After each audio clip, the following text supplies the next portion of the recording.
Kisah sahabat Nabi Abu Thalhah Al-Ansari. Islamnya Abu Thalhah menjadi mahar yang paling mulia. Abu Thalhah Al-Ansari merupakan sahabat Nabi dari golongan Ansor. Nama aslinya adalah Zaid bin Sahal, tetapi ia lebih masyhur dengan panggilan Abu Thalhah. Abu Thalhah memeluk Islam melalui perantara Ummu Sulaim, ibu dari Anas bin Malik. Dikisahkan bahwa Ummu Sulaim masuk Islam sejak sebelum Nabi Muhammad hijrah ke Yathrib, nama sebelum Madinah.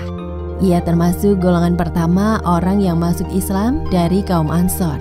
Sekalipun suaminya Malik, ayah Anas, masih dalam keadaan kafir. Malik marah besar setelah mengetahui keislaman sang istri. Ia ingin istrinya tersebut meninggalkan Islam. Akan tetapi, Ummu Sulaim tetap memegang keimanannya kepada Allah Subhanahu wa Ta'ala. Malik semakin marah ketika Ummu Sulaim mengajarkan kalimat syahadat kepada Anas kecil. Aku bersaksi bahwa tidak ada Tuhan yang pantas disembah selain Allah, dan aku bersaksi bahwa Muhammad adalah utusan Allah. Akhirnya Malik pergi meninggalkan rumah dalam keadaan marah. Kemudian terdengar kabar bahwa Malik meninggal dalam keadaan musyrik. Ketika mendengar kematian suaminya, Ummu Sulaim mengharapkan pahala dari musibahnya itu. Ia berkata, "Aku tidak menyapi Anas hingga dia sendiri yang berhenti menyusu, dan aku tidak menikah hingga Anas memintaku untuk menikah." Ummu Sulaim mendidik Anas dengan penuh kasih sayang. Ia menanamkan kecintaan kepada Allah dan Rasulullah SAW di hati Anas, sehingga tumbuhlah kecintaan Anas kepada sang Rasul, meskipun ia belum pernah bertemu dengan beliau.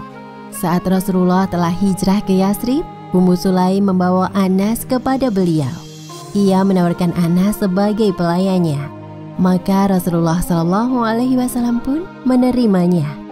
Orang-orang membicarakan Anas bin Malik dan ibunya dengan penuh kekaguman. Ummu Sulaim dikenal sebagai seorang yang cerdas, baik hatinya, dan memiliki sifat-sifat wanita yang sempurna. Berita tentang hal itu sampai kepada Abu Thalhah. Maka ia bertekad melamar Ummu Sulaim segera. Abu Thalhah adalah laki-laki yang memiliki kekayaan melimpah. Ia juga dikenal sebagai penunggang kuda yang cekatan di Bani Najjar dan pemanah jitu dari Yathrib.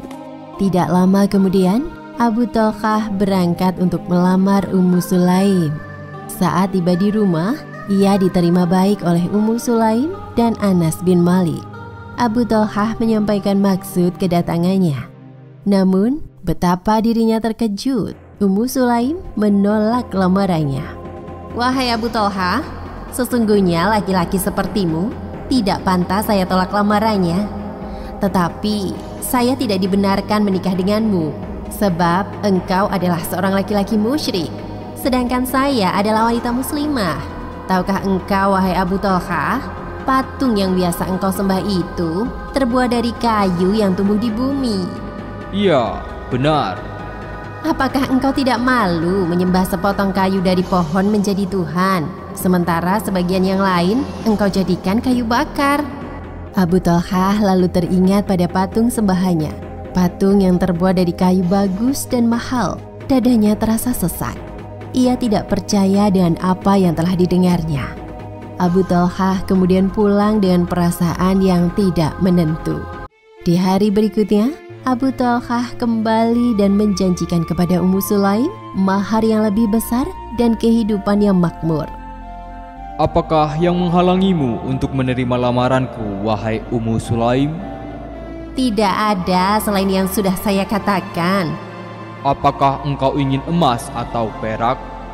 "Emas atau perak?" "Ya, emas atau perak." "Saksikan, wahai Abu Thalhah, saya bersaksi kepada Allah dan Rasul-Nya, sesungguhnya jika engkau bersedia masuk Islam, saya rela menjadi istrimu. Cukuplah Islam itu menjadi maharku, dan saya tidak meminta selainnya." Abu Thalhah tertegun mendengar pernyataan dari Ummu Sulaim.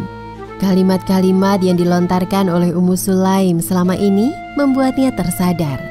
Ia mengakui bahwa Ummu Sulaim merupakan wanita yang berpendirian kuat. Ia merasakan bahwa keagungan Islam yang membuat Ummu Sulaim tidak mudah hanyut oleh godaan dunia dengan segala perhiasannya. Allah Subhanahu wa Ta'ala kemudian menumbuhkan Islam di hati Abu Thalhah. Siapa yang bisa membimbingku untuk masuk Islam? Nabi Muhammad Sallallahu Alaihi Wasallam. Ummu Sulaim menjelaskan tentang Nabi Muhammad Sallallahu Alaihi Wasallam kepada Abu Thalhah. Abu Thalhah pun berangkat ke Mekah menemui Rasulullah Sallallahu Alaihi Wasallam pada kesempatan Baiat Aqabah dan menyatakan keislamannya. Melihat kedatangan Abu Thalhah, beliau bersabda, Abu Thalhah datang kepada kalian, sedangkan cahaya Islam ada di antara kedua matanya. Kemudian Abu Thalhah mengucapkan kalimat syahadat. Saya bersaksi bahwa tidak ada Tuhan yang berhak disembah dengan benar selain Allah. Dan saya bersaksi bahwa Muhammad adalah utusan Allah. Akhirnya Abu Thalhah menikahi Ummu Sulaim dengan mahar keislamannya. Dikatakan bahwa Anaslah yang menikahkan ibunya dengan Abu Thalhah. Maka jadilah Abu Thalhah sebagai bapak tiri Anas bin Malik radhiyallahu anhu. Mendengar kabar tentang pernikahan tersebut, seorang sahabat bernama Sabit berkata, belum pernah kami mendengar seorang perempuan yang mahar pernikahannya lebih mulia daripada mahar Ummu Sulaim, yaitu Islam. Betapa bahagia Abu Thalhah dapat menikah dengan Ummu Sulaim, seorang wanita yang telah dijamin masuk surga.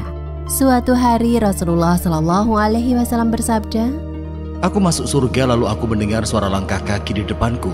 Maka aku berkata, suara langkah siapa itu? Maka dikatakan kepadaku, dia adalah Al-Ghumaysyah binti Milhan. Al-Ghumaysyah binti Milhan adalah Ummu Sulaim. Ia juga dikenal dengan nama Ar-Rumaysyah. Dalam riwayat lain dikatakan bahwa Rasulullah bermimpi memasuki surga. Di sana beliau bertemu dengan Rumaysyah, istri Abu Thalhah. Abu Thalhah merupakan satu dari 70 orang yang membaiat Rasulullah SAW dalam Baiat Aqabah, dan Ummu Sulaim juga menyertainya. Rasulullah SAW juga memilihnya sebagai kepala salah satu regu dari 12 regu yang dibentuk pada malam itu untuk mengislamkan Yathrib. Demikian kisah Abu Thalhah Al-Ansori radhiyallahu anhu. Hikmah yang bisa diambil dari kisah tadi antara lain: pertama, memilih wanita yang baik agamanya untuk dijadikan pasangan hidup akan membawa kebaikan, keberkahan kepada kita dan keturunan kita kelak. Kedua, mahar tidak selalu berupa materi. Diperbolehkan meminta mahar masuknya seseorang dalam agama Islam. Wallahu a'lam bishawab.